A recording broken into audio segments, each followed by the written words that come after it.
Welcome to this artist talk at Fumano Classe with the artist Anikó Kuikka and gallerist Andreas Classe. It's wonderful to have you both here today and also to be in a gallery in real life with art. And we're also on Facebook Live for this artist talk, which is really exciting. The title of the exhibition is Your Dawn Will Come, which I think sounds more beautiful and poetic in Finnish. Are you able to give us the Finnish name for the exhibition, Anikó? Yes, it's sun aikas koittaa. Fabulous. We're in the exhibition at the moment, and it really is a sensory experience. There's sculpture, photography, film, there's branches of trees and seeds on the floor, but primarily the film is the central facet to the exhibition, which is projected onto a wall. Anikó, can you tell us a little bit more about the film? Well, in the video we follow the life of a painter who has gone blind and the adversities that she goes through during that day. Okay, and that's just quite interesting to think about your journey to this exhibition. So film had always been a kind of a key part of your practice, but also you talked previously about wanting to create a more immersive experience for people coming into the exhibition. Can you tell us a little bit more about those themes within it? So how did you come to the idea of the blind artist in the film? It all started probably with the Tinder polypores that we have here made of glass, but we had just moved back to Finland after living in Los Angeles and London for 7 years, and we visited this house museum. It was a fisherwoman called Gurli's house, and there, of course, there's always this presence of death in a house museum because you're kind of trespassing somebody's private space who's no longer with us. And that was something, of course, that stayed with me, the feeling of death or the presence of it. But then what drew my attention in that museum or the house, was rows of Tinder polypores that she had collected. And they were like all shapes and colors, filled all of her, top of cabinets. And those were just like, I'd never thought about collecting them. And they were beautiful and really ugly and kind of super intriguing. So after that tour, I directly walked into the forest that was next to the house and found some dead trees lying on the ground and collected quite a few of the Tinder polypores. And that was the starting point. And somehow created that backstory of that character in the video piece. I thought that, the Tinder polypores, they are parasitic, so they're kind of the tumor of a tree. They make the tree rot. And I thought this character fictional character that I created, she was a painter who had gone blind because of a tumor that she had in her brain. And so she lost her sight because of that. So it connected through that, and that was the starting point for the video piece. Yeah, I love the idea of going to a house museum because I think we've all been there, haven't we? And as you say, there is that sense of kind of decay, but also of life, of a life lived. Yes. And then how you recreate that feeling. And interestingly, you picked up on these things called Tinder polypores, which were actually new to me. And so you tell us, is there actual kind of parasitic living things, organisms on decaying trees, is that right? Yes. So there is sort of a fungus, which there are different kinds. There are some that are medicinal as well, and they're not that bad, but some are more parasitic and and it's deadly. So interesting as well to think about the idea of a backstory for a film. So it's almost like you're creating a script. So can you tell us a little bit more actually about the process involved in making your video? So is there a script? How did you source the actor? Yeah. So usually, my process is I usually begin with a visual thing, as visual art is my background. But then as I've done so many collaborations with people who work in the film industry, they're quite used to working through and from a script. So that's like a really good method of making them understand what you want with the piece. So I always write a script and usually then a script. After that, I try and find people who I want to work with, and then with the actor here, I of course wanted to work with somebody who was blind or partially sighted. So I posted an ad to the Finnish Federation of Visually Impaired, I believe it's called in English, and they were really nice, and I got a lot of responses with people who wanted to work with the piece. And I met up and we had really great discussions with a bunch of people. And then I ended up working with Anneli Iltanen, who is starring in this film. And she was, at the time, she was the chairwoman of that federation in Helsinki. So she was like incredibly self-confident and really up for anything. So it was really a really lovely collaboration with her. That word collaboration, I was going to ask you how collaborative the project is. So you have a script, you obviously have your ideas about how you want the film to run, but how much do you take her own experiences as a lived experience as a blind person into the film?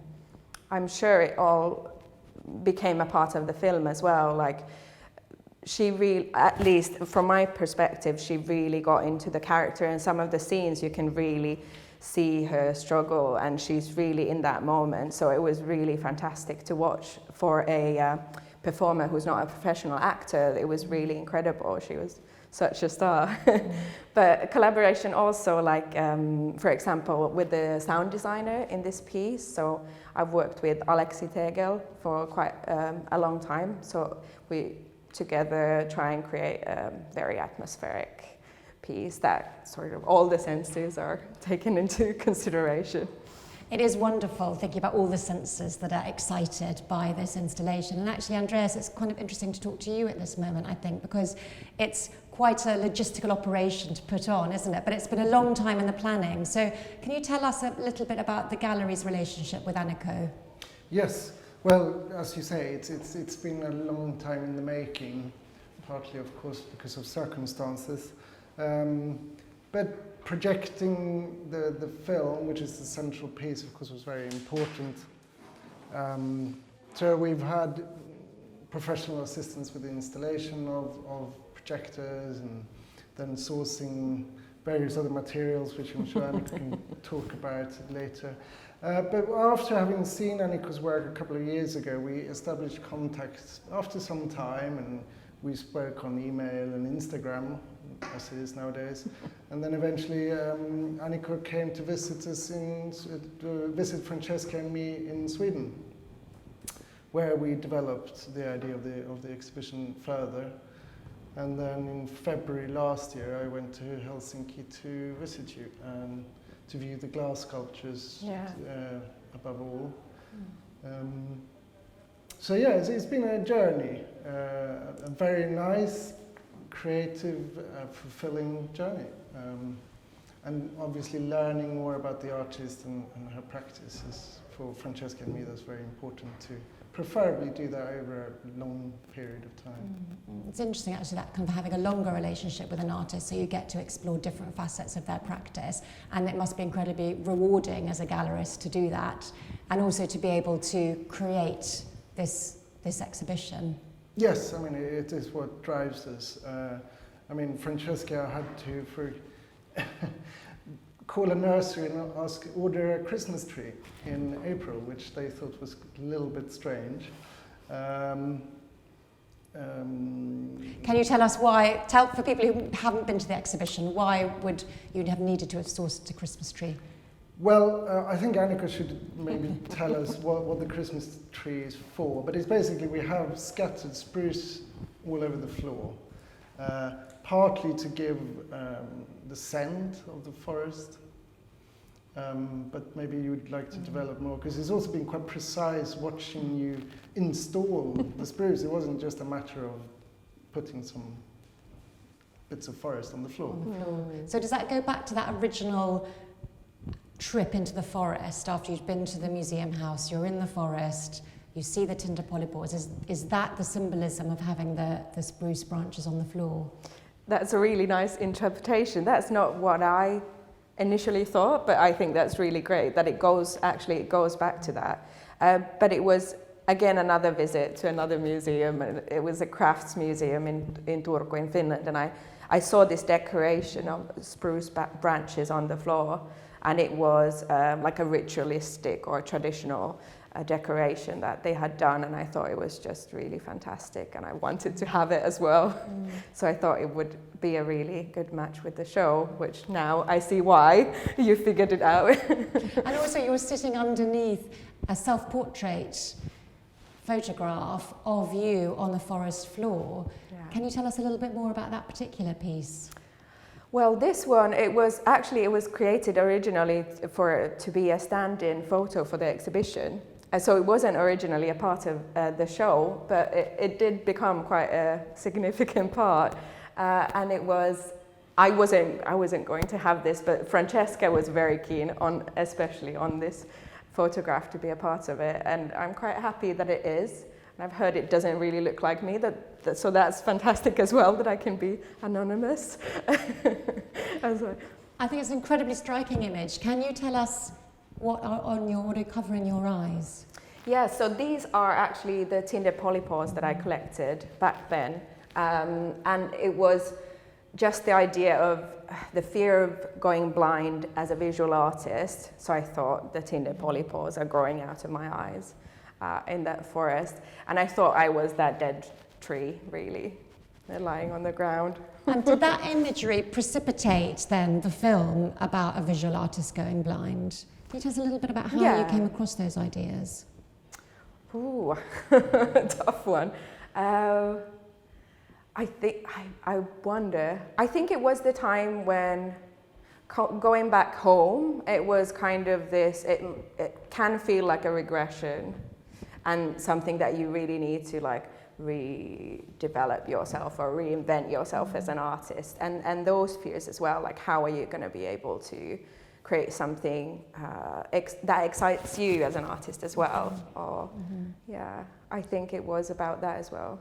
Okay, and there's also a lot of symbolism in the exhibition, as we've spoken about with the spruce branches, but also particularly within the film. And it'd be nice to talk about that in a little bit more depth. For example, I was fascinated by the fact that water appears so much. Can you tell us a little bit about the importance of water as a symbol in the film?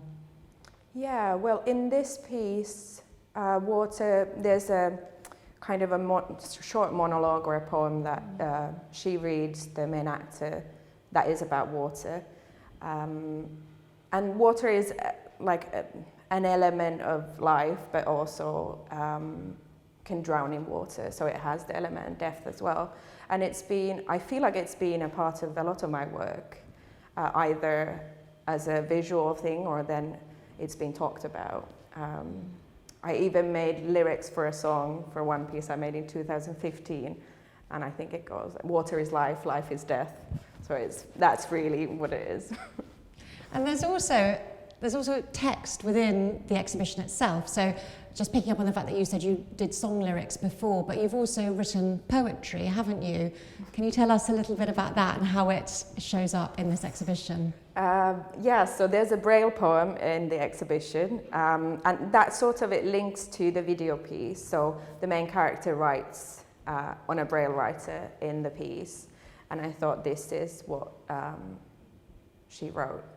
So I tried to kind of become that character and write it. Although it is, of course, me as well speaking. Yeah, but it's also that you can't really read it unless you know Braille. So it's not really, it's a visual thing for the sighted.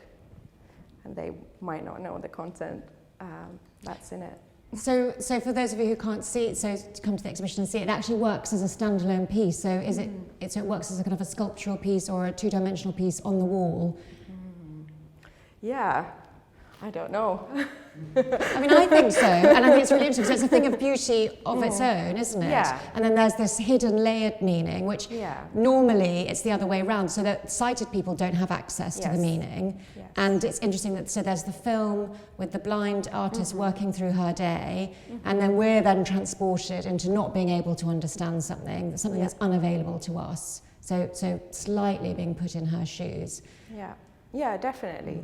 Definitely. It is excluding, and that's probably with like visual things as well. You won't be, if you cannot see the video, for example. I found it quite problematic to make a video piece actually at the end with a blind person who cannot ever see it. So we also have an audio description that describes what's happening in the shot and in the image and the video piece overall. And that's also in the exhibition, isn't it? Yes, yeah, it's also a part of the exhibition. And it can be, of course, listened to even if you are sighted, and it can be more of an audio play of a sort. Yeah, I think, I mean, quite a few of the visitors so far, they have listened to the audio piece, and because it's almost like a dramatization of the video. So describing what happens in the film. And yes, several visitors have really enjoyed both seeing and listening. Yeah, I was quite interested in what it could do to your imagination as well, if you are sighted, first to kind of hear it and imagine it yourself and then see the actual work, whether it had similarities. Did you have an experience? I was just thinking, I wonder in which order they listened and then watched. So whether you listen first and then watch, or watch and then listen to the audio description. So when visitors come, would they normally listen to the audio description first? It's been a bit mixed, and when we haven't had a chance to explain properly, some have listened to the audio description whilst watching the film. So that's of course because they're not in sync, so I'm not quite sure what the experience has been there. But that's interesting as well. Yeah. And also, I think it's important to talk about how the exhibition is created. So thinking about probably when you made the film, you probably didn't imagine that there would be a Braille poem and that there would be an audio description. But as you say, then there's the problem of using a blind actor to create the film who then won't be able to see that. So is that something that then comes throughout the process, that then you create the Braille and then you create the audio description? Yeah, I guess that's probably the order of how things happen. But they did, I think the thoughts of having that they developed during that process, and wanting to do that. And it was also like visiting the center that the Finnish Federation of Visually Impaired had in Helsinki, and they had audio descriptions there in the lobby and different kind of Braille things where you could like experience a really famous artwork or a painting, and that was quite interesting, and trying to consider that as well.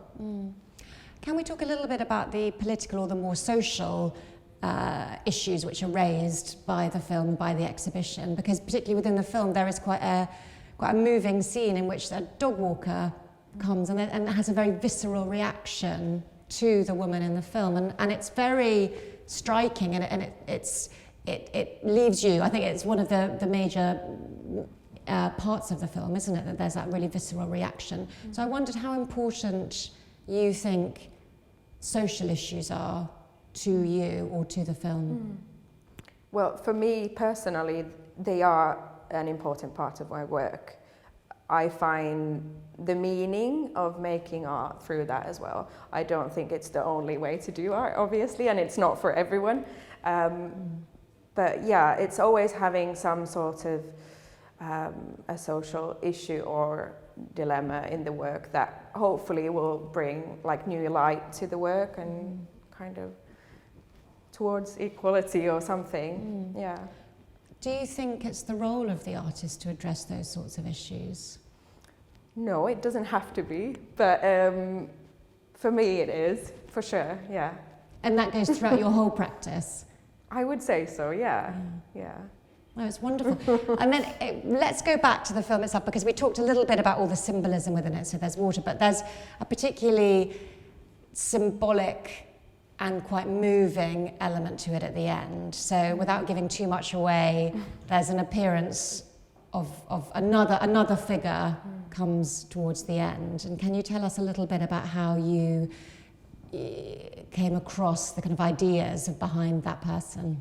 Yeah, so you're referring to the balaclava exactly, boy, which was an actual scene in my life, sort of, not on the beach side as it is in the piece, but as I was walking from my studio one night, probably last winter, the winter before that, I've been working at the Helsinki International Artist Studios on a studio residency. It's a fortress island near Helsinki, and it's quite incredible scenery. And I was walking towards the ferry, and it was rather dark, and I encountered this boy with a balaclava on his bicycle, and it was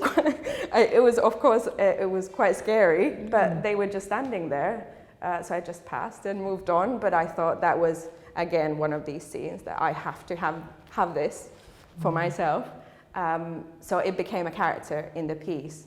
And I remembered it's a good old friend of mine who's playing that character, and he was asking before we were shooting the scene, like, so what's my character like? Am I bad? Am I good? What am I like? And I was like, I don't know, just say the lines or something. I was not a great director, and I was not focused on him because, my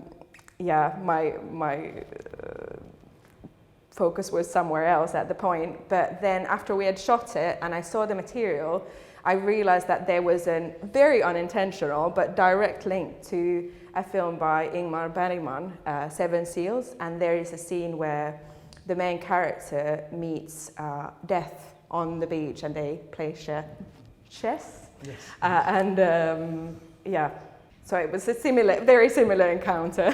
It is a very scary imagery, actually. And I was trying to think about why it's so scary. And actually, it again goes back to what we can't see. So his face is covered, which I think is very striking to think about. We're thinking about what we can see, what we can't see, what's available to people. And of course, his whole face is covered.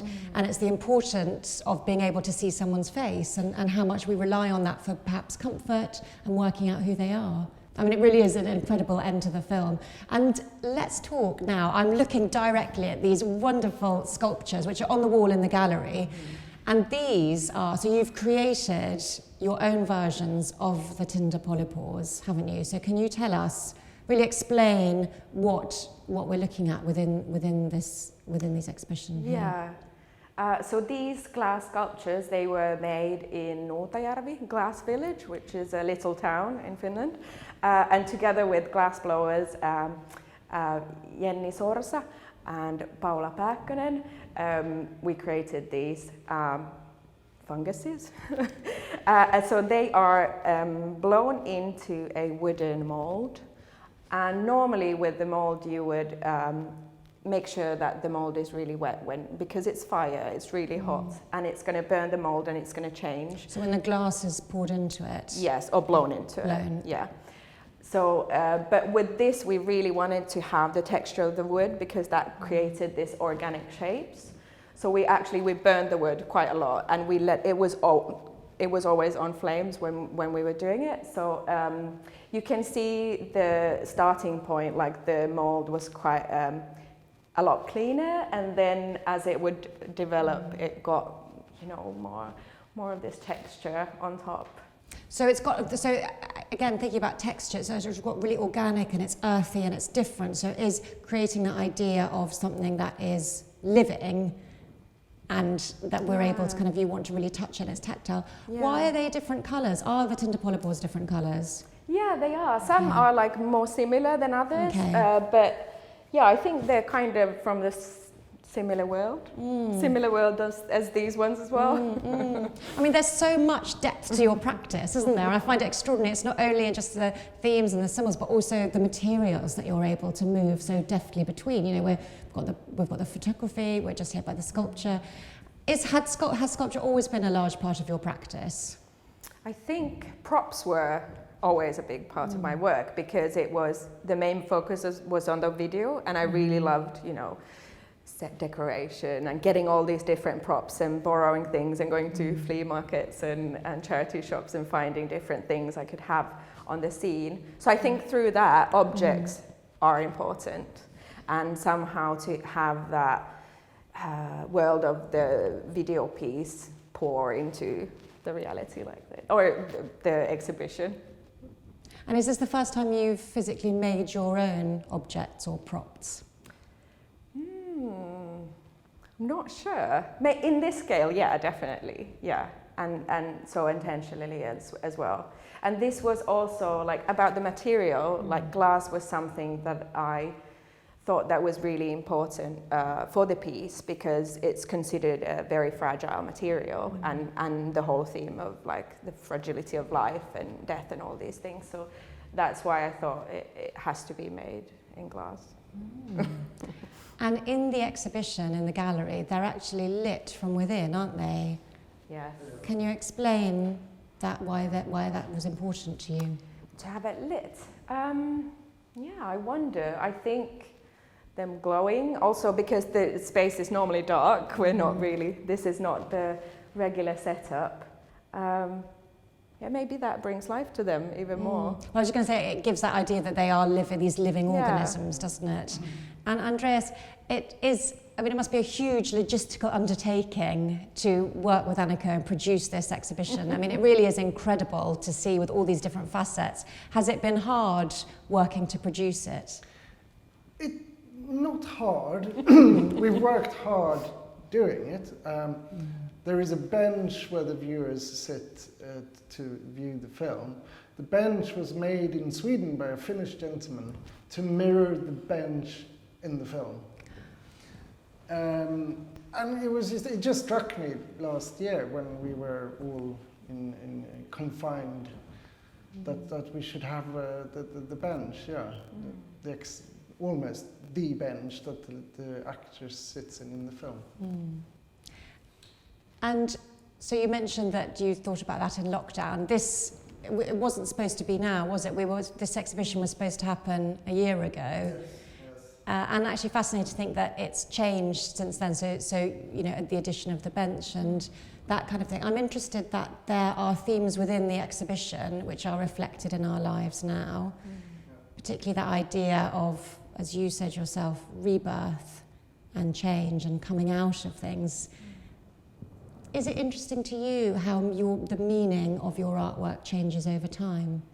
Yeah, it's incredible what can happen in such a short time as well, and how some themes that are within the work, they are now very relevant to a lot of people because of the situation that we've all been in.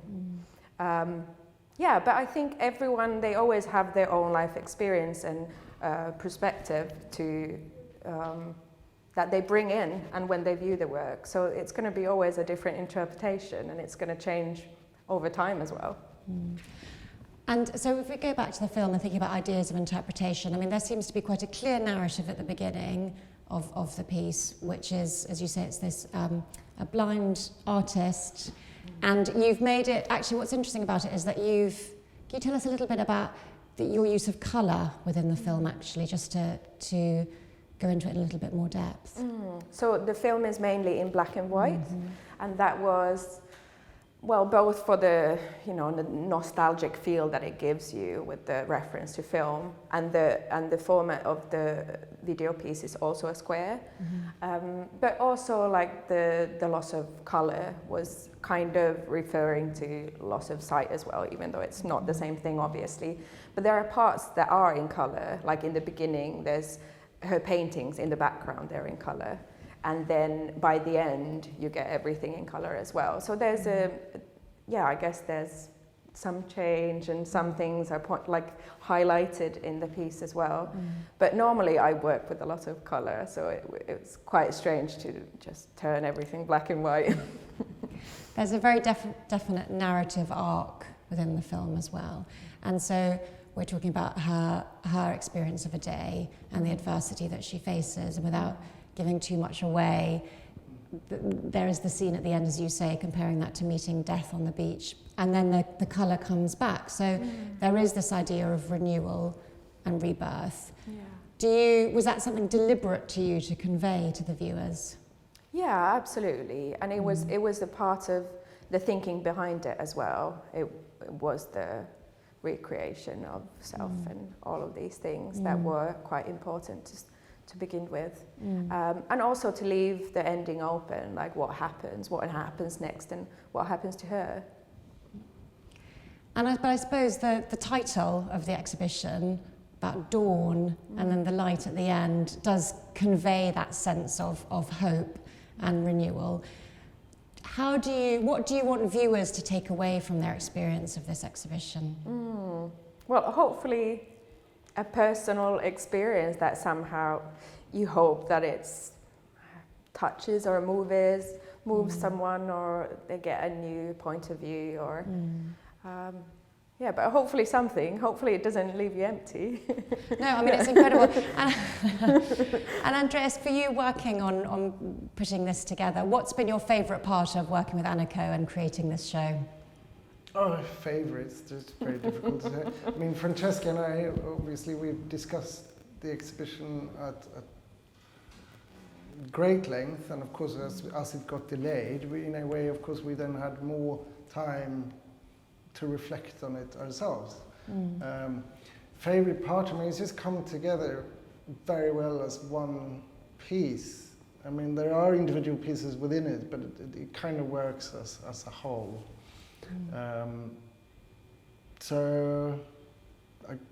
For me, it would be that it's just come together as a whole. I agree, actually. It does seem to be one piece on its own, and that's why it's wonderful for people to be able, that now that you're open, for people to be able to come and experience it for themselves.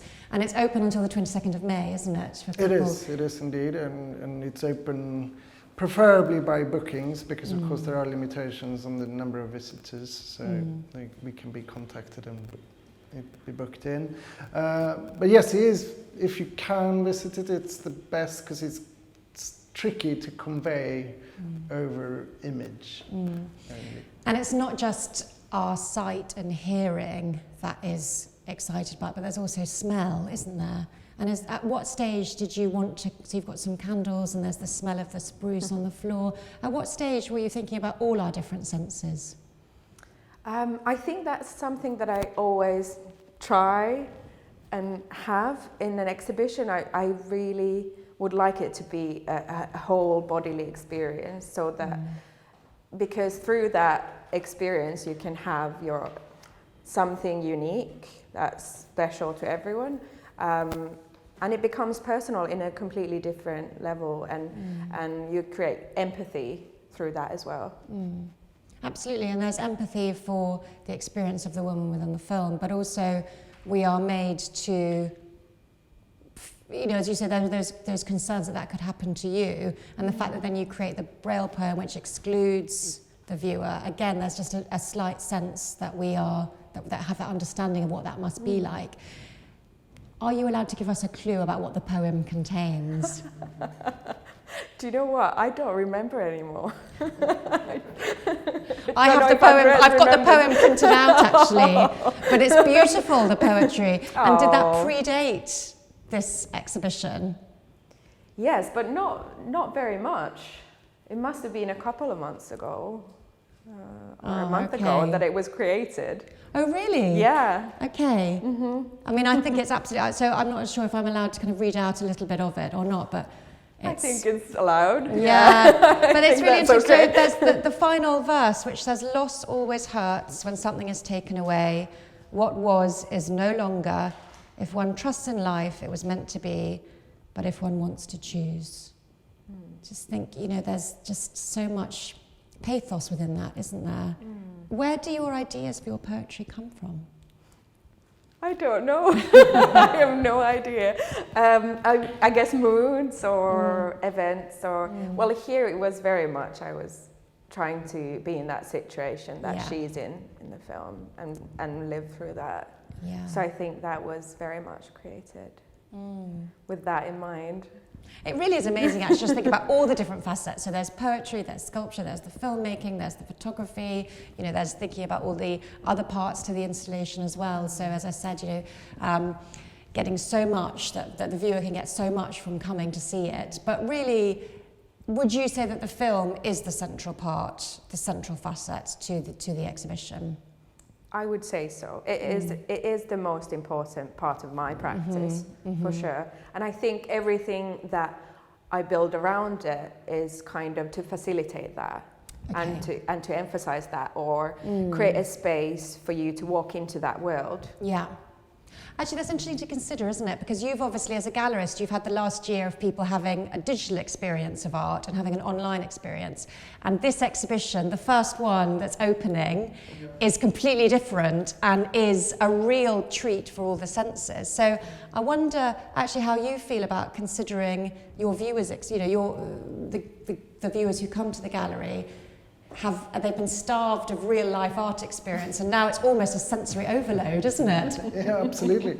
I mean, this is so true. I mean, when we opened just a couple of days ago, a lot of our regular visitors were more or less queuing up, and some watched the film 2, 3, 4 times, and yeah, it's just, of course, it's going from one extreme to the other, the digital to the complete sensory. Which is a really immersive experience. Yeah, exactly. And it just made me think about that, because obviously having seen the film before coming to the gallery, and now seeing it projected onto a wall, surrounded by, as you say, everything that adds to the experience. I mean, it really is just, I think, confirmation about seeing art in person. As an artist, how do you feel about navigating the last year and having people view your work online? Well, it's a completely different format. It's never the same, of course, especially for me when an immersive installation is kind of my preference. So it's never, yeah. But I think we all did well. I think there was lots of new creations online and digitally, and I'm glad it all continued and now hopefully can bloom in real life. I know, absolutely. And in terms of your practice moving forward, do you think you're going to continue perhaps working more with sculpture? We'll see. I've got something in line that might be sculptural as well. Yeah, maybe something to project on, maybe something to facilitate that. Let's see. And still working with film? Yes, yeah. I think that will always be a part of whatever I do. Okay. And let's talk about you appearing in the exhibition, because obviously there's the self-portrait there, and your voice is the audio description. I think it's interesting that you were pleased that people didn't know it was you. So can you tell us a little bit about you putting yourself into the artwork or not? Yeah, I would rather stay on the other side of the camera, always. I thought with the audio description, I thought I didn't want to introduce yet another voice into the work. And as I was the creator of the piece, I thought it made sense for me to be the guide or the storyteller or the narrator of it. And it felt natural. Yeah, but usually I wouldn't use my own voice necessarily or my own face, but I don't know. That went okay. It wasn't too bad. Yeah. I just find it interesting actually that you know, your face is obviously hidden within that. Again, that goes back to the balaclava, it goes back to not being able to see things properly, about things being hidden and what's available to us to see. I just think, and equally, it's just a very striking image, isn't it? Thank you. No. And Andreas, so let's also just, before we finish, because we have to wrap up soon, but talk about the level of collaboration that's involved in putting on an exhibition like this. Obviously, this was something that Francesca picked out as being, and quite rightly being, as a really striking and important image to have within the exhibition. But can we talk a little bit about how you collaborate on something like this? Well, it is, as I mentioned earlier, it was very important to meet in person, all three of us, and sort of get a feeling. And then Anikó sent us, when she developed it a bit further, she sent us a sketch of how she imagined it would look like. And that's really when hand-drawn. Yeah, no, that's when we had the first taste of the screws on the floor, and like, okay. She explained, of course, her thinking behind it, and you know, then we discussed sort of how things are possible or not possible to make. Then, of course, when it came to her self-portrait and the other photographic works in the exhibition, there was the element of framing as well, which is we choose quite carefully because again it should be natural, you know, really connect with the organic theme of it. Other than that, I mean, the collaboration, I mean, it's basically just us trying to absorb what Anikó was proposing to us and making sure we could fulfill it. And, you know, I picked up a suitcase full of glass sculptures at one point. That was very kindly taken here by a friend of Anikó's, yeah. Oh, I mean, it is actually incredible to think about it, I suppose, in the current climate as well, for a gallery to be supporting contemporary art in this way, and the ethos of the gallery to do that. Anikó, what's it like working with a gallery that has that incredible ethos? Great. Recommend it. Yeah. No, it must be a wonderful experience for you both. And if we just quickly, so you found Anikó at the Royal Academy? Yes, yeah. The Yeah. Royal Academy graduate show. Francesca and I went together, and as always, you know, you go to these shows and you see a number of works which affect you in different ways, and Anikó's work sort of remained in the background somehow. I was going to ask, so what was it particularly about Anikó's work that you did find so affecting?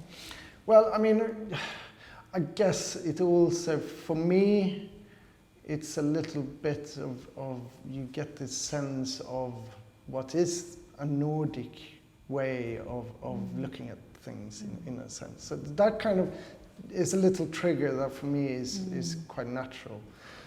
But then it's just thinking about, I mean, you had a dual channel installation, again in a very dark room. And you had the cushions you had them made specifically, didn't you? Yeah, sew them myself. Yeah. And help from my helpers. The helpers. So that's how we go. And then this continues nowadays between Francesca and me, conversation about what we have seen, who would we like to see try to work with, because that's not always possible. So yeah, that was that. Then of course I saw your exhibition in Finland, in Helsinki. I think I managed to get there on the last day. And that was something that came out of your, was it 1 year living in Los Angeles? 2 years. 2 years, 2 years. So that was the end result of that, one could say. It was. It was. Again, very immersive, very poignant. Yeah. I love that. It's a lovely way to finish, actually, just thinking about the testament to the strength of the relationship. So it's not just coming and putting on an exhibition. There is depth to the relationship between the gallery and the artist that has lasted, years, and visiting in Helsinki and in London and Sweden. It really is incredible. But congratulations, both of you, on this show. And for people who are watching, I'd highly recommend, as I said, if you've been starved of gallery and art in real life, this really is just the most exciting way to bring your senses to life. And the show runs until the 22nd of May. And I think we've got time for a few questions, haven't we? Yes, I think we do. I have one question here, which was from a visit to the gallery earlier today. The question which we've partly answered, but Darren, who was here, one of our regular visitors, was asking about the relationship between the glass sculptures and the film. And maybe you could just touch a little bit more on that. Yeah, I think it must be the backstory, really, that is the link. So the link between polypos being a sort of a tumor of a tree to the backstory of the main character losing her eyesight because of a tumor. But it's not really, that part is not visible in the video piece. So that is a backstory that I have for the character and what happened, and the link between these elements. So yes, we had one question in here from Francesca, actually, coming on the pad. And she asks, there are a lot of strong female protagonists in many of your works. Is this something that's important to you? Yes, absolutely. I I think there, of course, isn't enough female voices that are heard and represented, and it's also my own experience of the world, obviously, as a woman. So definitely it's an important part of my work, and to have really strong female leads in the work. So hopefully there will be more of that. That makes me think actually about the autobiographical nature of the work, and I wonder if that's something that you've thought about and whether that's deliberate, because we're sitting under a self-portrait, your voice appears in the audio description. How autobiographical is the work? Sometimes it's that I write it down. I might overhear a conversation or have a conversation and I write it down because it's just fantastic. I need to have that dialogue. And a lot of my friends know this and they laugh about, oh yeah, you're going to take that one, aren't you? Sometimes it's an image. It might be a frame or like a look. Or once I saw a mother and daughter who looked exactly the same, and they were walking in the same pace, and it was just, were they smoking cigarettes or chewing gum? But it was just, the sight was so fantastic. I also took that to a piece of mine. So it might be a drawing, it might be a photograph, it depends. Or it might be just saved. Oh, that's interesting. So do you do sketches of things that you've seen? Yeah, I do. And will drawing ever appear in the work? In the work that I would present? Yeah. We'll see. No, I'm not planning on it, but yeah. I just feel like you can turn your hand to anything. You know, you can turn your hand to the glass sculptures. Everything within the exhibition is testament to your skill, really. And also to Fiumana Classe and kind of your ethos of working with artists and giving them the space and opportunity to put these exhibitions on. Thank you so much, Anikó, for your time today, for talking to us. And thank you, Andreas. It's been an absolute pleasure. Before we go, I just want to reiterate, so your Dawn will come. It's on until the 22nd of May at Fiumana Classe. You can book online or at Eventbrite, or I guess through the link in the bio, Instagram. But definitely, please come. It is fabulous. And one last thing, please, can you say the title again in Finnish, because it's beautiful. Sun aikas koittaa. Perfect. Thank you so much, everyone, for joining us. Thank you.